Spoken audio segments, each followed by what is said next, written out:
السلام عليكم ورحمة الله وبركاته. إن الحمد لله إن الحمد لله نحمده ونستعينه ونستغفره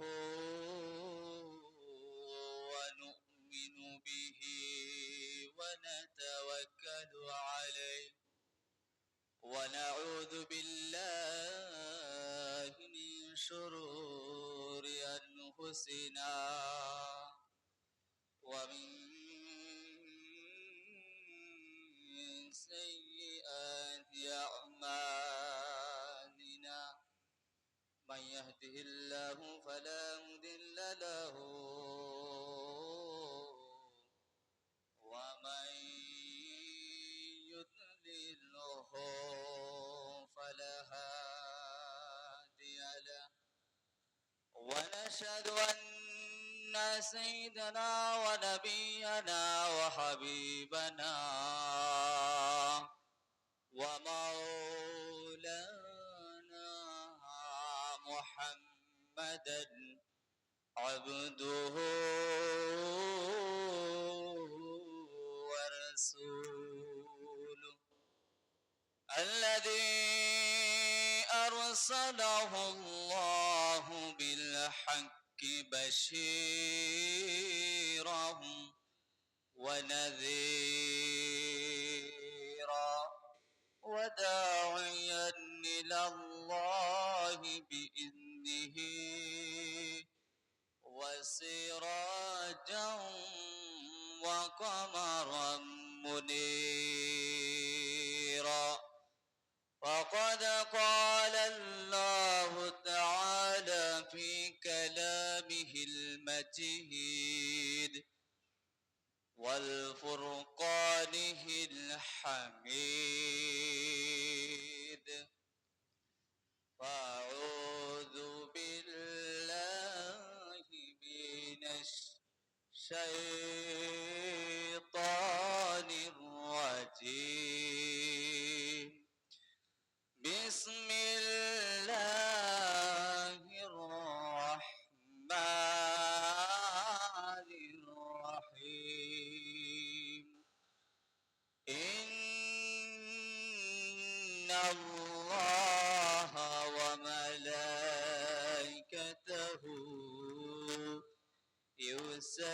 يصلون على النبي يا أيها الذين آمنوا صلوا عليه وسلموا تسليما صلى الله على سيدنا محمد وآله وأصحابه وسلم درود صلى الله على سيدنا محمد وآله وأصحابه وسلم আল্লাহ তুমি দয়া করো নসিব করো মদিনায় রোজা শরীফ না দেখায়া কবরেতে নিও না আল্লাহুম্মা সাল্লি আলা সাইয়্যিদিনা মাওলানা মুহাম্মদ ওয়া আলা আলি সাইয়্যিদিনা মাওলানা মুহাম্মদ আরশের নিচে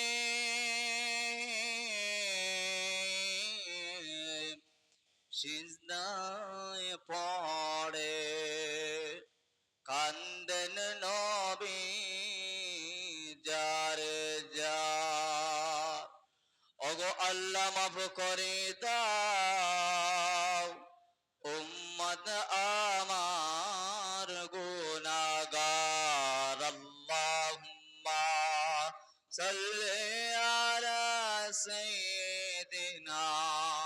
مولانا محمد وعلى آل سيدنا مولانا محمد যেই নবীদের শুভ আগমনে সারা দুনিয়া উজালা, সেই নবীদের আদর্শ নিয়ে মিটাও তোমার সব জালা। আল্লাহুম্মা সাল্লি আলা সাইয়্যিদিনা মাওলানা মুহাম্মদ ওয়া আলা আলি সাইয়্যিদিনা মাওলানা মুহাম্মদ। সাদাকাল্লাহুল আযীম ওয়া সাদাকা রাসূলুহুন নাবিয়্যুনাল হাবিবুনাল কারীম ونحن على ذلك من الشاهدين والشاكرين والحمد لله رب العالمين। أما بعد، যে আল্লাহ আমাদেরকে বাছাই করে লক্ষ লক্ষ মানুষ থেকে বাছাই করে আল্লাহ রব্বুল আলামিনের সান্নিধ্যে আসার জন্য শ্রেষ্ঠ ঘর মসজিদে যে আল্লাহ আসার বসার দরুদ ও সালাম পড়ার জন্য যে আল্লাহ তৌফিক দান করেছেন, সেই মনিবের দরবারে একবার কালিমাতুশ শুকর আদায় করে আলহামদুলিল্লাহ। আল্লাহ যদি আমাদেরকে না আনতেন মসজিদে আগে আসতে পারতাম না। অতএব আল্লাহ রাব্বুল আলামিন আমাদেরকে তৌফিক দান করেছেন বিদায় আমাদের নাফাজ জবানে হাবিবে কিবরিয়া মুহাম্মদ মুস্তাফা সাল্লাল্লাহু আলাইহি ওয়াসাল্লামের শানে দরুদ পড়ার তৌফিক হয়েছে আলহামদুলিল্লাহ। আমার বিষয় হলো কেন জমিনের মধ্যে সব সময় গজব লেগে আছে, এ বিষয় সম্পর্কে কিছু আলোচনা করব। যদি আল্লাহ রাব্বুল আলামিন আমি অদমকে, আমি জ্ঞানহীনকে কিছু কথা বলার জন্য তৌফিক দান করেন, তাহলে কিছু আলোচনা করব কোরআন এবং হাদিস থেকে ইনশাআল্লাহ। আপনারা দোয়া করতে পারবেন তো? আমি আপনাদেরই সুন্নতি এলাকারই, আমার জন্য দোয়া করবেন। আল্লাহ রাব্বুল আলামিনের পক্ষে রব্বে কারীমের কাছে সাহায্য চাই, আল্লাহ যেন রাসূলুল্লাহর শানে কিছু কথা বলতে পারি। ইনশাআল্লাহ বলার জন্য চেষ্টা করব। এই জমিনের মধ্যে আল্লাহর পক্ষ থেকে প্রতিটি সময় যেমনি ভাবে রহমত নাজিল হয়, আমাদের প্রত্যেকের উপর কি নাজিল হয়? রহমত নাজিল হয়। আর যখন বান্দা আল্লাহর কাছ থেকে, আল্লাহর দিক থেকে বিমুখ হয়ে যায়, নামাজ ছেড়ে দে, কোরআন ছেড়ে দে, হাদিস শরীফ ছেড়ে দে, রসুলের দরুদ ছেড়ে দিবে, রাসূলুল্লাহ সাল্লাল্লাহু আলাইহি ওয়াসাল্লামের আদর্শ চরিত্র থেকে বিমুখ হয়ে যাবে।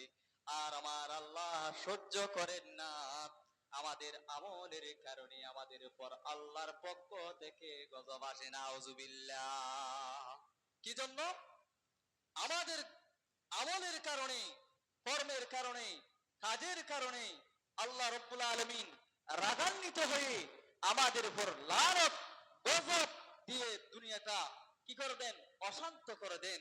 আল্লাহ রাব্বুল আলামিন আমাদের প্রত্যেককে শান্ত দুনিয়ায় প্রতিষ্ঠিত হওয়ার জন্য তৌফিক দান করুক।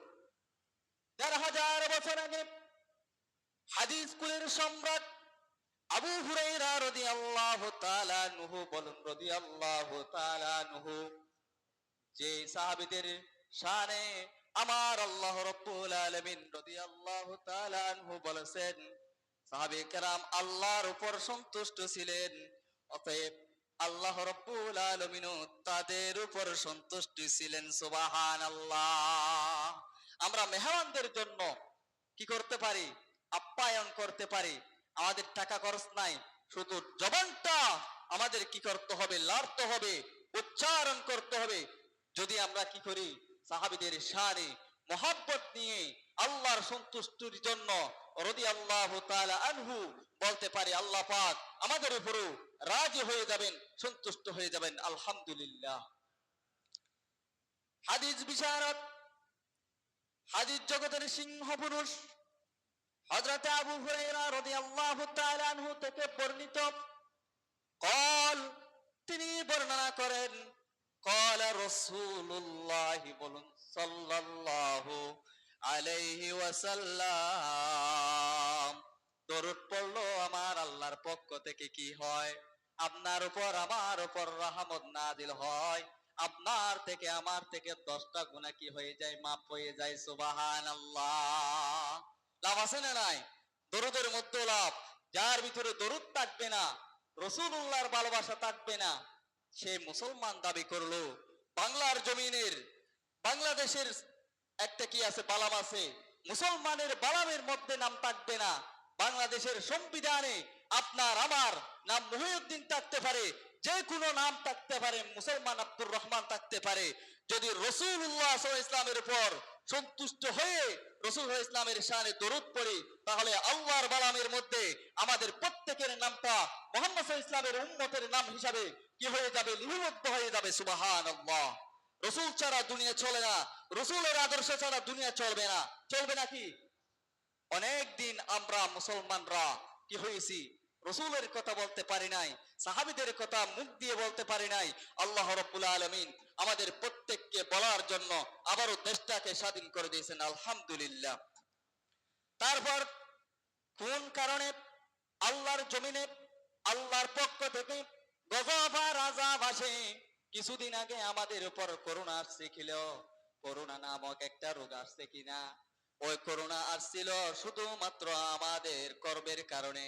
এবার রাসূল সাল্লাল্লাহু আলাইহি ওয়াসাল্লাম নিজেই বর্ণনা করেছেন, ইরশাদ করেছেন, ও আমার সাহাবীরা, ও আমার প্রাণের সাহাবীরা, শুনো, ইযা তুখিযাল ফাইয়ুদু আলান, আমার নবী সাল্লাল্লাহু আলাইহি ওয়াসাল্লাম ১৫০০ বছর আগে উম্মতকে সতর্ক বার্তা দিয়ে দিলেন, আলোচনা করে শুনিয়ে দিলেন, ও নবীর উম্মতের নর-নারীরা শুনো, ইযা তুখিযাল ফাইয়ুদু আলান, যখন মানুষ গনিমতকে কি মনে করবে? কি মনে করবে? ব্যক্তিগত সম্পদ মনে করবে। যখন মানুষ রাষ্ট্রীয় সম্পদকে, দেশের সম্পদকে নিজের ব্যক্তিগত সম্পদ মনে করবে, গনিমত মনে করবে, গনিমতের সম্পদ মনে করে কি করবে? নিজের ব্যক্তিগত সম্পদে পরিণত করে দিবে। তখন আল্লাহ তাআলার পক্ষ থেকে মানব জাতির উপর কি আসে? আল্লাহর পক্ষ থেকে গজব আসে। নাউজুবিল্লাহ। যখন মানুষ কি করবে? রাষ্ট্রীয় সম্পদকে, এলাকার সম্পদকে, অপরের সম্পদকে, গনিমতের সম্পদকে, যুদ্ধলব্ধ সম্পদকে নিজের ব্যক্তিগত সম্পদে পরিণত করবে, কে ফেলবে? আল্লাহর পক্ষ থেকে তখনই আমার আল্লাহ রাগান্বিত হয়ে কি করেন? দেশের উপর করোনা নামক বিভিন্ন রকমের ডেঙ্গু, হাজার রকমের আযাব গজব দিয়ে দুনিয়াটাকে অশান্ত করে দেন। নাউজুবিল্লাহ। তাহলে আসে না নাই? বর্তমানে সারা দুনিয়ার মধ্যে দেখবেন রাষ্ট্রীয় সম্পদকে নিজের সম্পদে পরিণত করে, রাষ্ট্রীয় সম্পদকে নিজে পাচার করে নিজের সম্পদ মনে করে করে, আসে না নাই? রব্বে কারীমের নবী মুহাম্মদ সাল্লাল্লাহু আলাইহি ওয়াসাল্লাম বললেন, যখন দেশের মধ্যে, এলাকার মধ্যে প্রতিবেশী থেকে শুরু করে রাষ্ট্রপ্রধান পর্যন্ত মানুষরা গনিমতের সম্পদকে, রাষ্ট্রীয় সম্পদকে, আরেকজনের সম্পদকে নিজের ব্যক্তিগত সম্পদ মনে করবে। রব্বুল আলামিনের নবী ১৫০০ বছর আগে বললেন যে বা যারা এই কর্মের সাথে জড়িত হবে, আল্লাহ রব্বুল আলামিন এই দেশের মধ্যে করোনা নামক আযাব গজব দিয়ে সারা দুনিয়াটাকে অচল করে দেন। নাউজুবিল্লাহ। তারপর রব্বে কারীমের নবী মুহাম্মদ আরবি সাল্লাল্লাহু আলাইহি ওয়াসাল্লাম ২ নম্বরে যে কথাটা হাদিসের মাধ্যমে উম্মতকে শিক্ষা দিলেন কি? ওয়াল আমানাতু মাগনামা, যখন মানুষ আমানতের টাকাকে, আমানতের সম্পদকে গনিমত মনে করবে। আপনি আমাকে ১ লাখ টাকা দিলেন, ২ লক্ষ টাকা দিলেন, ২ ঘন্টা জমিন দিলেন, ২ ঘন্টা কি দিলেন? একটা বিড়া বাড়ি দিলেন, গাছের বাগান আমাকে দেখাশোনার জন্য দিলেন, কিন্তু বান্দারে শুনে রাখো, আপনি যে আমাকে 2 লক্ষ 1 লক্ষ টাকা দিলেন, ওই টাকাটা আপনি আমাকে যেভাবে দিয়েছেন সেইভাবে রেখে দেওয়ার নাম হলো হেফাজত করার নাম হলো আমানত। আর যখন দুনিয়ার মধ্যে কি করবে, ওই আমানতের টাকাকে গনিমতের সম্পদ যেমনি ভাবে খরচ করতে পারে, ওই গনিমতের সম্পদের মতো যারা আমানতকে খেয়ানত করবে, আত্মসাৎ করবে, রব্বুল আলামিনের নবী 1500 বছর আগে বলে দিলেন, এই জমিনের মধ্যে আল্লাহর পক্ষ থেকে আযাব গজব আসে, সারা দুনিয়াটা অশান্ত করে দিবেন। নাউজুবিল্লাহ। আমানতদারি আছে না নাই? আমানতদারি প্রতিবেশীর মধ্যে, এলাকার মধ্যে, ইউনিয়নের মধ্যে কোন জায়গায় আমানত নাই। আমরা এখন মনে করি আপনি আমাকে 50 টাকা দিলেন, আমি আবার ব্যাংক থেকে তুলে দিয়ে আপনাকে আমানত পুষিয়ে দেবো, এটা হবে না। আমানতকারী যেই ব্যক্তি আমাকে 50 টাকা দিল, পুরান হলো, ওটা সেই রকম ভাবে রেখেই হেফাজত করে সে যখনই চাইবে তাকে সেই টাকাটা পুনরায় কি করতে হবে, দিয়ে দিতে হবে। আমানতের এই সম্পদ আমাদের প্রত্যেককে রক্ষা করতে হবে। এই মসজিদের ইমামের আমানত হলো মসজিদের মুসল্লি কিভাবে নামাজ পড়ে সেটাও একটা আমানত। সেটা কি করতে হবে, আমাদেরকে তদারকি করতে হবে।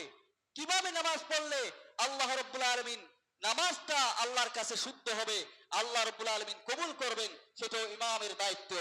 আর মাদ্রাসার মধ্যে আমানতের খেয়ানত, ইউনিয়নের মধ্যে আমানতের খেয়ানত, ও দুনিয়ার মানুষ যে বা যারা আমানতকে গনিমত মনে করে, নিজের ব্যক্তিগত সম্পদ মনে করে খেয়ানত করবে, রাষ্ট্রীয় সম্পদ মনে করে খেয়ানত করবে, রব্বুল আলামিনের নবী 1500 বছর আগে বললেন, ওই জাতির উপর, ওই কওমের উপর, এই দেশের উপর আল্লাহর পক্ষ থেকে করোনা নামক, ডেঙ্গু নামক হাজার রকমের খরা দিয়ে, বৃষ্টিপাত দিয়ে, পানির মাধ্যমে সারা দুনিয়াটা অচল করে দিবেন। নাউজুবিল্লাহ। আল্লাহ রাব্বুল আলামিন আমাদের প্রত্যেককে আমানতদার হওয়ার তৌফিক দান করুক, আমিন। 3 নম্বর, আবার নবী মুহাম্মদ সাল্লাল্লাহু আলাইহি ওয়াসাল্লাম বললেন, 3 নম্বর কারণ কি, যখন দুনিয়ার মানুষেরা কি করবে, জাকাতের ঋণকে কি করবে, জাকাত দিয়াতে, জাকাত একটা ফরজ ইবাদত আছে না নাই? যাকে আমার আল্লাহ টাকা দিলেন, পয়সা দিলেন, ধন সম্পদের মালিক বানালেন, ইনসাফ আমাদের করতে হবে। নেশাব পরিমাণ যখন টাকার মালিক হয়ে যাব, সাথে সাথে ইনসাফের সাথে, আদালতের সাথে আমাকে আপনাকে আল্লাহ রাব্বুল আলামিনের বিধিবিধান কি করতে হবে, পালন করতে হবে। যাকাত একটি ফরজ ইবাদত। আর যে বা যারা মনে করবে, রাসূল বললেন ওয়াজ্জাকাতু মাগরামান, ওয়াজ্জাকাতু মাগরামান, যে বা যারা যাকাতের টাকাকে ঋণ মনে করবে, পেট মনে করবে, ব্যাংকের মধ্যে টাকা রাখলে কি হয়, পেট দিতে হয়, অথবা পেট তারা দেয়, ওইভাবে যারা যাকাতের সম্পদকে, টাকাকে কি মনে করবে, জাকাত দিয়াকে যে বা যারা কি মনে করবে, পেট মনে করবে, ঋণ মনে করবে, রব্বুল আলামিন আর কি করলেন, জরিমানা মনে করবে, পেট মনে করবে, জরিমানা মনে করবে, রব্বুল আলামিন রাগান্বিত হয়ে সারা দুনিয়ার মধ্যে আযাব আর গজব দিয়ে দুনিয়াটা ধ্বংস করে দেন। যাকাতের টাকা এটা কোনো ঋণ নয়, এটা কোনো কি নয়, কর্জ নয়, এটা কোনো কি নয়, আপনার জন্য আমার জন্য জরিমানা নয়, আমার জন্য আপনার জন্য পেট নয়। এই যাকাত আল্লাহর পক্ষ থেকে একটি ফরজ ইবাদত। যার উপর টাকা আছে, যার কাছে সম্পদ আছে, গরু আছে নেশাব পরিমাণ, ছাগল আছে, সম্পদ আছে, প্রত্যেকটি জিনিসের উপর কি দিতে হবে, যাকাত দিতে হবে। আপনার শরীরের, আমার শরীরের একটা যাকাত আছে, সেটার নাম হলো রোজা। শরীরের যাকাত কি? রোজা। এই রোজাকে যদি আমরা কি বেদ মনে করি, এই টাকা দিয়াকে যদি আমরা বেদ মনে করি, জরিমানা মনে করি, আল্লাহ রাব্বুল আলামিনের দরবার থেকে, পক্ষ থেকে আযাব আর গজব আসে, সারা দুনিয়া অচল করে দেন। নাউজুবিল্লাহ। সালাতুন ইয়া রাসূলুল্লাহ আলাইকুম, সালামুন ইয়া হাবিবাল্লাহ আলাইকুম, সালাতুন ইয়া রাসূলুল্লাহ আলাইকুম, হাবিবাল্লাহ আলাইকুম। 4 নম্বর কারণ কি? আমার নূর নবী মুহাম্মদুর রাসূলুল্লাহ সাল্লাল্লাহু আলাইহি ওয়াসাল্লাম ১৫০০ বছর আগে বলে দিলেন, ওয়া তুইল্লিমা লিগাইরিদ্দিন। আল্লাহর নবী মুহাম্মদ সাল্লাল্লাহু আলাইহি ওয়াসাল্লাম বললেন, আল্লাহর সন্তুষ্টি ছাড়া অন্য উদ্দেশ্যে ইলম অর্জন করলে, আল্লাহর সন্তুষ্টি বাদ দিয়ে, আল্লাহ রব্বুল আলামিনকে খুশি করা বাদ দিয়ে যে বা যারা ইলম অর্জন করবে, না কি করবে? আলেম হবে, মুহাদ্দিস হবে, মুফাসসির হবে। কি জন্য? আল্লাহর সন্তুষ্টি বাদ দিয়ে শুধুমাত্র দুনিয়া পাওয়ার জন্য। মানুষ আমাকে মুহাদ্দিস বলবে, মানুষ আমাকে কি বলবে? মানুষ আমাকে মুফতি বলবে, মানুষ আমাকে ওয়াইজ বলবে, মানুষ আমাকে খতিব বলবে। এই 10 খ্যাতির জন্য যেই বা যারা কি করবে? ইলম অর্জন করবে, রব্বুল আলামিনের পক্ষ থেকে আযাব আর গজব এসে দুনিয়া অশান্ত করে দেন। নাউজুবিল্লাহ। বর্তমানে বেশিরভাগ মানুষ, সবাই না, বেশিরভাগ মানুষেরা ইলম অর্জন করে দুনিয়া পাওয়ার জন্য। হাফেজ, অনেক হাফেজরা আসে, তারা বুঝতে পারে না যে আমি কতবে তারাবি পড়ে, আমি ইমামতি করে, আমি খতিবগিরি করে, আমি মাদ্রাসার মধ্যে হাদিস পড়ে প্রভাষক হয়ে টাকা ইনকাম করব। টাকার জন্য ইনকাম, ইনকামের জন্য, ধনপতি হওয়ার জন্য, লাখপতি হওয়ার জন্য ইলম অর্জন করলে সে ইলম নিজের উপর আযাব আর গজব টেনে আনবে। নাউজুবিল্লাহ। আপনাকে আমাকে যে নামাজ পড়বো, সেটা কার জন্য? সেটা রব্ব কারীমের জন্য হতে হবে। ওই নামাজ যদি আমি মনে করি সমাজের মানুষ আমাকে কি বলবে? নামাজি বলবে। আমি যদি কি করি? মসজিদে এসে বড় আওয়াজে জিকির ফিকির করি, মানুষ আমাকে কি বলবে? জিকিরকারী বলবে, আল্লাহওয়ালা বলবে। ওই উদ্দেশ্যে যে বা যারা ইলম অর্জন করবে, জিকির করবে, মুফতি হবে, রব্বুল আলামিনের নবী ১৫০০ বছর আগে বললেন, সেই ব্যক্তিদের কারণে সারা দুনিয়ার মধ্যে আযাব আর গজব আসে। নাউজুবিল্লাহ। 5 নম্বর কারণ, মুহাম্মদ সাল্লাল্লাহু আলাইহি ওয়াসাল্লাম বললেন, ইম ওয়া আতাআর রাজুলু ইমরাআতাহু ওয়া আক্কা উম্মুহু। মুহাম্মদ সাল্লাল্লাহু আলাইহি ওয়াসাল্লাম ১৫০০ বছর আগে বললেন, ও আমার নবীর উম্মতের নর নারীরা শুনে রাখো, বুঝে নাও, যে যুবক কি করবে? নিজের স্ত্রীর বউয়ের কথা শুনে শুনে নিজের মাকে কষ্ট দেয়। ওই ব্যবস্থা যখন, কাজ যখন শুরু হয়ে যাবে সমাজের মধ্যে, এলাকার মধ্যে, শুধু স্ত্রীর কথা শুনে শুনে মাকে গাল মন্দ করা আছে, এইভাবে যে বা যারা করবে, যে যুবক করবে, যে বিবাহিত লোক করবে, স্ত্রীর কথা শুনে, বউয়ের কথা শুনে শুনে মাকে কষ্ট দিবে, মাকে অপমানিত করবে, মাকে বাদ দিবে না, মাকে ওষুধ খরচ দিবে না, তখনই আল্লাহর পক্ষ থেকে রব্বুল আলামিন গজব আর আযাব দিয়ে দুনিয়াটাকে ধ্বংস করে দেন। নাউজুবিল্লাহ। আপনি হাজার স্ত্রী তালাক দিতে পারবেন, আপনি হাজার নিজের বউকে আপনি কি করতে পারবেন? তালাক দিতে পারবেন।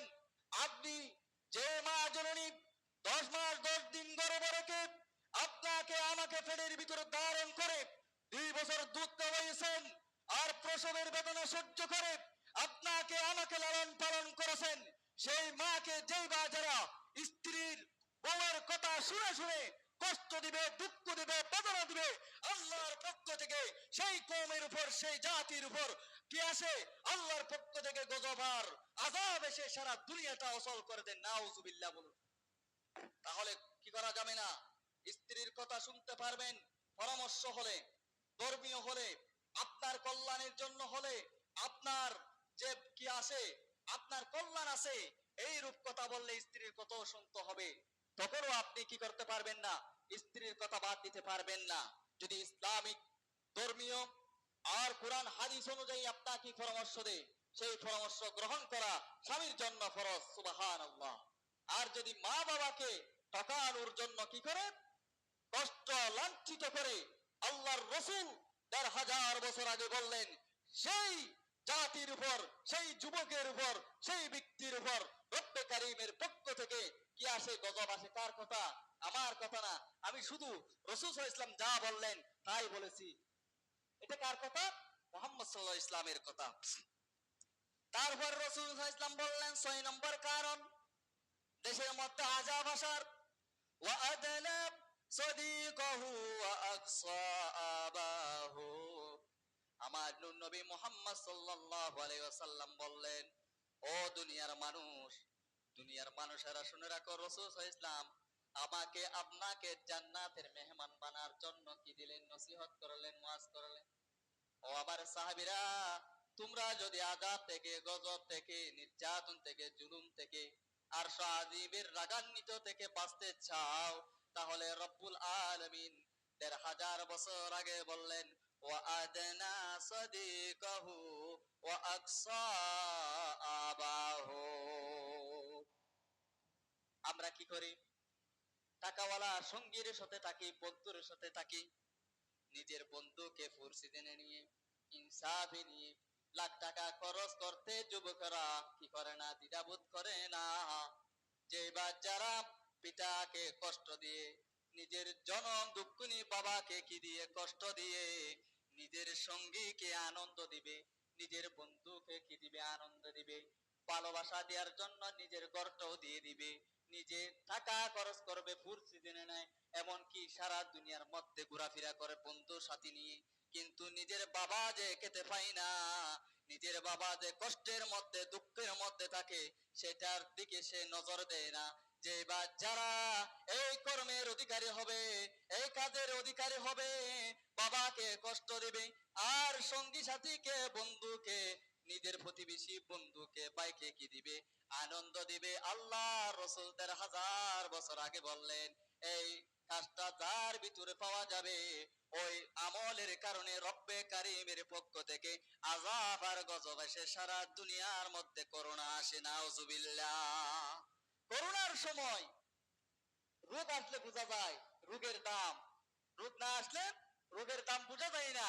আল্লাহ রাব্বুল আলামিন আমাদেরকে হাজার রকমের আযাব গজব থেকে বাঁচান যদি আমরা পিতাকে সম্মান করি, পিতাকে কি করি? লালন করি, লালন পালন করি।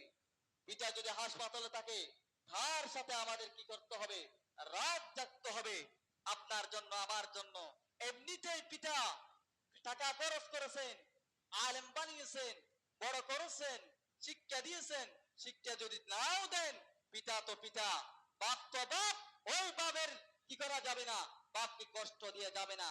এই কষ্ট না দিয়াই হলো মুসলমানের চরিত্র, হাবিবুল্লাহর চরিত্র, রাসূলুল্লাহর চরিত্র। কোরআনের নসিহত হলো পিতাকে কষ্ট দেয়া যাবে না। কোরআনের বাণী কি? পিতার সাথে সুন্দর আচরণ করতে হবে, পিতার সাথে বেয়াদবিমূলক আচরণ করা যাবে না। যে বা যারা করবে, আল্লাহর পক্ষ থেকে আযাব আর গজব আসবে, নাউজুবিল্লাহ। তারপর আমার নূর নবী মুহাম্মদ সাল্লাল্লাহু আলাইহি ওয়াসাল্লাম বললেন, ৭ নম্বর কারণ আল্লাহর পক্ষ থেকে আযাব আসার, গজব আসার ৭ নম্বর কারণ কি জানেন নাকি? ওয়াজারাতিল আসওয়াদু ফিল মাসাজিদ। যখন দুনিয়ার মধ্যে কি হবে? আল্লাহর ঘর কি জন্য করলেন? আল্লাহ ইবাদতের জন্য। এই মসজিদ কার জন্য? আল্লাহর দাসত্ব করার জন্য, আল্লাহর জিকির করার জন্য, আল্লাহকে ডাকার জন্য। কার জন্য? এই মসজিদের মধ্যে যখন মানুষেরা কি করবে? মানুষের সমালোচনা করবে, মানুষের সাথে গীবত করবে, মসজিদে এসে হট্টগোল শুরু করে দিবে, মসজিদের মধ্যে বেহাসা কথা বলবে, অন্যায়মূলক, অত্যাচারমূলক কথাবার্তা মসজিদের মধ্যে বলবে। আল্লাহর জিকির বাদ দিয়ে, কোরআনের বাণী বাদ দিয়ে, রাসূলুল্লাহর দরুদ বাদ দিয়ে যে যারা কি করবে? দুনিয়ার মধ্যে আল্লাহর শ্রেষ্ঠ ঘর মসজিদের মধ্যে কথাবার্তা চলে, আছে না নাই? কথাবার্তা শুরু করে দিবে। খুতবার আগে মানুষ মসজিদে গেলে ঢুকার পর কি করে? কথাবার্তা শুরু করে দেয়। ওই কথাবার্তা যখন বান্দা দুনিয়ার মসজিদের মধ্যে, আল্লাহর ঘরের মধ্যে শুরু করে দেয়, আর আল্লাহ সহ্য করেন না, সাথে সাথে আল্লাহর পক্ষ থেকে ওই জাতির উপর, ওই জাতির উপর, মানুষের উপর আল্লাহর গজব নাজিল করেন, নাউজুবিল্লাহ। মসজিদকে এখন আমরা কি বানিয়ে ফেলি? গীবতের আস্তাখানা। গীবত মসজিদে চলে না। বিশ্বনবী মুহাম্মদ সাল্লাল্লাহু আলাইহি ইসলামের আদর্শ হলো মসজিদে নামাজ পড়বে, ন্যায়ের কথা বলবে, ঠিক কিনা? এই ন্যায়ের কথা বলার জন্য, ইবাদতের জন্য, হাবিবের আলোচনার জন্য, দরুদের জন্য, কোরআন শরীফের খতম করার জন্য, আর বুখারীর কি দেওয়ার জন্য? দরজ দেওয়ার জন্য এই মসজিদকে আমার আল্লাহ আরশ আযীম থেকে দান করেছেন উম্মত মুহাম্মাদের জন্য। সুবহানাল্লাহ। তারপর রব্বে কারীমের নবী ১৫০০ বছর আগে বললেন, ৮ নম্বর কারণ কি? যখন দুনিয়ার মধ্যে মানুষ কি করবে? গোত্রের যারা কি আছে গোত্রের মধ্যে ওয়াসাদাতাল কাবিলাতা ফাসিকুহু, সমাজের মধ্যে কি আছে? এমন কিছু বংশীয় কি আছে? মানুষ আছে, বংশের বড়ত্ব দেখায়, আছে না নাই? এই পরিবারের মানুষ, আমি এই পরিবারের হান্দানি মানুষ, আমি কান বংশের মানুষ, আছে না নাই? আমার রব্বে কারীমের নবী বললেন ওয়াসাদাতাল কাবিলাতা ফাসিকুহু। আমরা কি করি? ওই ফাসিকদেরকে অনুসরণ অনুকরণ করি। ওই ফাসিকদের অনুসরণ অনুকরণ করা যাবে না, আছে না নাই? বংশীয় বরত্ব দেখায়, অহংকার নিয়ে চলে, টাকার বল দেখায়, ক্ষমতার বল দেখায়, ওই রূপ মানুষদেরকে আমরা কি করব না? সমাজের নেতা বানাবো না। যখন সমাজের মধ্যে এই রূপের মানুষ ক্ষমতার বল দেখায়, কি করে? ক্ষমতার বল দেখিয়ে, টাকার বল দেখিয়ে সমাজের মধ্যে কি করে? জাতির নেতা হবে, জাতির কি হবে? আমির হবে। তখন ওই আল্লাহর পক্ষ থেকে আযাব আর গজব আসে। নাউযুবিল্লাহ। ওয়া কানা যাইমুল কওমি আরজালাহুম বিশ্বনবী, আমার নূর নবী মুহাম্মদুর রাসূলুল্লাহ সাল্লাল্লাহু আলাইহি ওয়াসাল্লাম বললেন আরেকটা প্রকার কি? বিশ্বনবী মুহাম্মদ সাল্লাল্লাহু আলাইহি ওয়াসাল্লাম বললেন ওয়া কানা যাইমুল কওমি আরজালাহু, যখন সমাজের, দেশের, রাষ্ট্রের কি হবে? মানুষ নেতারা কি হবে? মূর্খ হবে, খারাপ হবে। তখনই আল্লাহ তাআলার পক্ষ থেকে আযাব আর গজব আসে। নাউযুবিল্লাহ। এখন বর্তমানে আল্লাহর পক্ষ থেকে এমন একটা আমাদেরকে দয়া করলেন, রহমত দিয়ে দুনিয়াটা পরিষ্কার করলেন, বহুত পবিত্র করে দিলেন। ছাত্র সমাজের ভূমিকায় বিভিন্ন মানুষের প্রচেষ্টার মাধ্যমে আল্লাহ রাব্বুল আলামিন আমাদেরকে কি দিলেন? কথা বলার সুযোগ করে দিলেন, মসজিদে কথা বলার সুযোগ করে দিলেন। আল্লামা দেলোয়ার হোসেন সাদি রহমাতুল্লাহি আলাইহির ইসালে সওয়াব করার তৌফিক দান করলেন। তিনি কে? তিনি তো আল্লাহ। সেই রবের আমরা কি করব? শুকরিয়া আদায় করব। আর এখন থেকে আমরা সমাজ প্রতিনিধি বাছাই করব, যার ভিতরে নামাজ আছে, যার ভিতরে তাওহীদের গুণগান আছে, যার ভিতরে আল্লাহর ভয় আছে, তাকওয়ার পরিচয় পাওয়া যায়, সেই ব্যক্তিদেরকে যখনই আমরা সমাজ থেকে শুরু করে আন্তর্জাতিক পর্যায়ে কি বানাবো? নেতা বানাবো। আল্লাহর পক্ষ থেকে সফিনা নাজিল হবে। সুবহানাল্লাহ। আর যদি আমরা তার বিপরীতে মূর্খ, জাহেল, যে নামাজও পড়ে না, কুরআনও পড়ে না, যায় আল্লাহ রাব্বুল আলামিনের কুরআনের আলোচনাও শুনতে ভালো লাগে না, এলো এইরূপ ব্যক্তিদেরকে আমরা কি করব না? নেতা বানাবো না। আল্লাহ তাআলা আমাদের প্রত্যেককে সৎ মানুষদেরকে নেতা বানার তৌফিক দান করুক। আমিন। সালাতুন ইয়া রাসূলুল্লাহ আলাইকুম, সালামুন ইয়া হাবিবাল্লাহ আলাইকুম।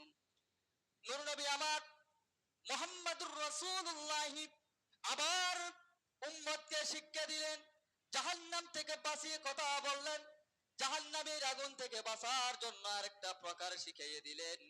আযাব গজব থেকে বাঁচার জন্য যদি এইরূপ করো, তোমরা গজবের মধ্যে কি হবে? দাবিত হবা। এরূপ কি? ওয়া উকরিমার রাজুলু মাখাফাতা শাররিহি, আমরা কি করি? এমন মানুষদেরকে সম্মান করি শুধুমাত্র কি জন্য? ওই মানুষদেরকে সম্মান করি নির্যাতনের বয়ে, আছে না নাই? অত্যাচারের বয়ে মানুষদেরকে আমরা কি করতাম? আমরা ফাঁসির মঞ্চে যাওয়ার বয়ে, জেলে বন্দী হওয়ার বয়ে, মামলার বয়ে আমরা কি করতাম? মানুষদেরকে সম্মান করতাম। যখনই এইরূপ আচরণটা দুনিয়ার মধ্যে জারি জারি হয়ে যাবে, তখন আল্লাহর পক্ষ থেকে আযাব আর গজব আসে। নাউযুবিল্লাহ। হুজুরদেরকে মানুষ সম্মান করে কি জন্য? আল্লাহর কোরআন পড়ার কারণে, রসূলের আদর্শের কথা বলার কারণে। আর নিকৃষ্ট ব্যক্তিদেরকে, জালেমদেরকে, অত্যাচার ব্যক্তিকে মানুষ ভয় করে তার অনিষ্ট থেকে বাঁচার জন্য, তার মামলা থেকে বাঁচার জন্য। ওই মানুষ কি ভালো, নাকি যার ভিতরে আল্লাহর মহব্বত আছে সেই ব্যক্তি ভালো? কে ভালো? যার ভিতরে আল্লাহর মহব্বত, রাসূলুল্লাহর চরিত্র আছে, সেই ব্যক্তি আল্লাহর কাছে হাজার হাজার গুণে আল্লাহর কাছে বড়। সুবহানাল্লাহ। আমরা ওই ব্যক্তিকে সম্মান করব। সে যদিও ভিক্ষুক হয়, সে যদিও এতিম হয়, সে যদিও অনাথ হয়, সে যদিও ফকির হয়, সেই ব্যক্তি, যে ব্যক্তির ভিতরে আল্লাহর পরিচয় পাওয়া যায়, কোরআনের পরিচয় পাওয়া যায়, ওই ব্যক্তি অনাথ হলেও কোনো সমস্যা নাই। আর যে ব্যক্তি কি করে, জমিনের মধ্যে ওয়া উকরিমার রাজুল, শুধুমাত্র মানুষ সম্মান করে তার অনিষ্ট থেকে বাঁচার জন্য, ওই রূপ ব্যক্তিদেরকে আমরা কি করব না? সম্মান করব না। জাহেলদেরকে, মূর্খদেরকে, নাস্তিকদেরকে, কোরআন বিরোধী যারা আচরণ করে, রসূলের সিরাতের বিরুদ্ধে যারা কথা বলে, আর যে বা যারা নামাজের বিরুদ্ধে কথা বলে, তাদেরকে আমরা কি করব না? তাদেরকে আমরা সম্মান করব না। যদি সম্মান করি তাহলে আল্লাহর পক্ষ থেকে রাসূল সাল্লাল্লাহু আলাইহি ওয়াসাল্লাম বললেন, তোমাদের উপর, আমাদের উপর, প্রত্যেক মানুষের উপর আল্লাহর পক্ষ থেকে কি আসবে? আযাব আর গজব আসবে। নাউযুবিল্লাহ। আরেকটা বলে শেষ করে দেব। বেশিরভাগ বর্তমানে ওয়াশুরিবাতিল হুমুর, ও দুনিয়ার মানুষ, শেষ জবানায়, আখিরি জবানায় দেখবেন পথে গাড়ি মানুষ মদ পান করে প্রকাশ্য আছে না নাই? মদের লাইসেন্স দেয় সরকার আছে না নাই? ও দুনিয়ার মানুষ, যখন সারা দুনিয়ার মধ্যে মদের কি বেড়ে যাবে, মদ পান, মদখোর বেড়ে যাবে, ইয়াবাখোর বেড়ে যাবে, নেশাগ্রস্ত ব্যক্তি বেড়ে যাবে, নেশার কাজকর্ম বেশি বেড়ে যাবে, রব্বুল আলামিন রাগান্বিত হয়ে সারা দুনিয়াটা ধ্বংস করে দেন, ধ্বংস করে দেন। এখন থেকে আমরা কি করব? সমাজের মধ্যে যারা ইয়াবার সাথে লেনদেন করে, ইয়াবা কি করে, শরাব, মদ, যেহেতু ধরনের কি আল্লাহ নিষিদ্ধ করেছেন, ওইরূপ কর্মকাণ্ড যে বা যারা করবে, তাদের পক্ষে আমরা কথা বলবো না। তাদেরকে ধরিয়ে কিসে জেলের মধ্যে বন্দী করতে হবে, আর সমাজ থেকে তাড়িয়ে দিতে হবে। আল্লাহ রাব্বুল আলামিন আমাদের প্রত্যেককে মদের বিরোধিতা করার তৌফিক দান করুক, আমিন। আর যে বা যারা মদের লেনদেন করবে, ইয়াবার লেনদেন সমাজের মধ্যে বৃদ্ধি করবে, আর অন্যায়মূলক, জুলুমমূলক যত রকমের মানুষ নেশা করলে ক্ষতিগ্রস্ত হয়, ওই নেশা জাতীয় জিনিস থেকে, শরাব থেকে আল্লাহ পাক আমাদের প্রত্যেককে বাঁচার তৌফিক দান করুক। যদি বাঁচতে পারি, আল্লাহর পক্ষ থেকে আমাদের উপর রহমত, আর আল্লাহর পক্ষ থেকে আমরা সফিনার আর জান্নাতের অধিকারী হতে পারবো। সুবহানাল্লাহ। আল্লাহ রাব্বুল আলামিন আমাদের প্রত্যেককে, সময়টার 22 হয়ে গেছে, নামাজের সময় দেয়া হবে, খুতবা আছে। আল্লাহ রাব্বুল আলামিন আমাদের প্রত্যেককে আরেকটা কথা বলেই আজকের জন্য বিদায় নিব। সেটা কি? সেটা বেশি, এই মানুষ আমরা এখন কি হয়ে গেলাম, এই চরিত্রের অধিকারী হয়ে গেলাম। সেটা কি? মুহাম্মদ সাল্লাল্লাহু আলাইহি ওয়াসাল্লাম বললেন, ওয়ালানাল ওয়ালানা ওয়ালানা আখিরু হাদিহিল আম্মাতি আউয়ালুহা আউয়ালাহা ফালইয়ারতাকিবু ইনদা যালিক। বর্তমানে সারা দুনিয়ার মধ্যে দেখুন, আমরা অল্প লেখাপড়া করলাম, সমসাময়িক আলেমরা পূর্ববর্তী আলেমদের শানে বেয়াদবি করবে। নাউজুবিল্লাহ। বর্তমানে সারা দুনিয়ার মধ্যে মানুষ অল্প বন্যা ভরিয়ে রে, ইমাম আবু হানিফার কি করে, বন্যায় করে আছে না নাই? রাসূল সাল্লাল্লাহু আলাইহি ওয়াসাল্লাম ১৫০০ বছর আগে বললেন, যে বা যারা সমসাময়িক আলেম যারা, এই রূপের ব্যক্তি হুজুররা যদি কি করে, আগের পূর্বের আলেমদের আর সাহাবে কেরামদের কি করবে, সমালোচনা করবে, আর ইমাম আবু হানিফার শানে বেয়াদবি করবে। ইমাম আবু হানিফা, ইমাম শাফি, ইমাম মালিক, ইমাম আবু ইউসুফ কি জানে বলবে, ইমাম বুখারী কি জানে বলবে।